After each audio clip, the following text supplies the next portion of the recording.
Hello అండి, అందరికీ నమస్తే. మీకు మంచి రుచికరమైన మెంతికూర టమాటా చూపిస్తున్నానండి. ఇది ఆల్రెడీ తెలుసు, కానీ ఒక్కొక్కరు ఒక్కొక్క విధంగా తయారు చేస్తారు.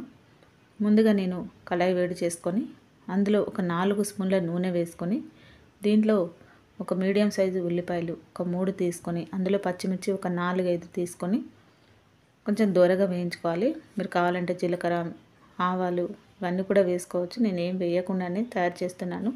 మంచి టేస్టీగా ఉంటుంది ఈ విధంగా కూడా. అలాగే కరివేపాకు,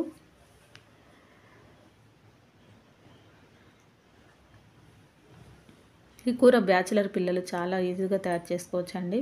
వాళ్ళకి రూమ్లో ఏమీ సడన్గా ఉండవు. లేని వాళ్ళు కూడా ఈజీగా ఎలా తయారు చేసుకోవాలో నేను ఇప్పుడు ఇందులో చూపిస్తున్నాను. అలాగే కరివేపాకు, కొద్దిగా అల్లం వెల్లుల్లి పేస్ట్,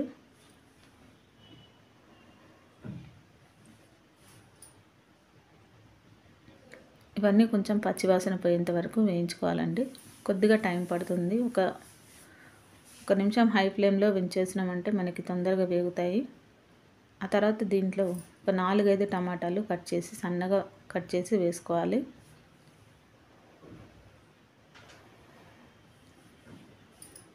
దీంట్లోనే తగినంత ఉప్పు,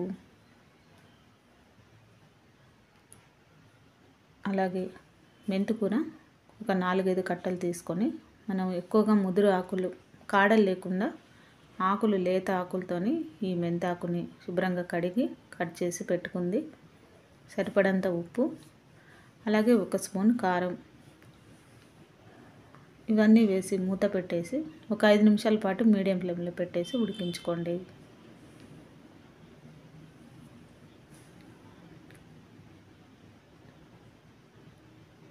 ఇలా మూత పెట్టేసి ఉంచండి.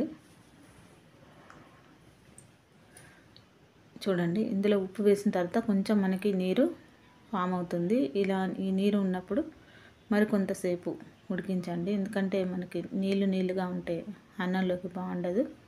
కొంచెం దగ్గర పడేంత వరకు ఉడికించుకోండి. దీంట్లోనే కొద్దిగా ధనియాల పొడి,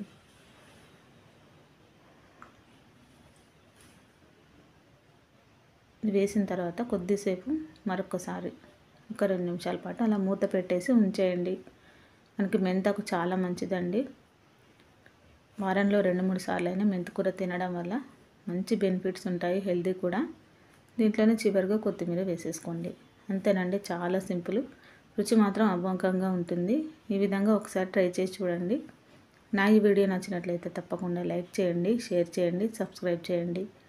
ఈ మెంతాకు మనకి హెయిర్కి బాగా ఉపయోగపడుతుంది. ఇది మనం పేస్ట్ లాగా చేసి మెంతాకుని తలకు కూడా పెట్టుకోవచ్చు. చాలా మంచిగా ఉపయోగం ఉంటుంది. తప్పకుండా ట్రై చేయండి.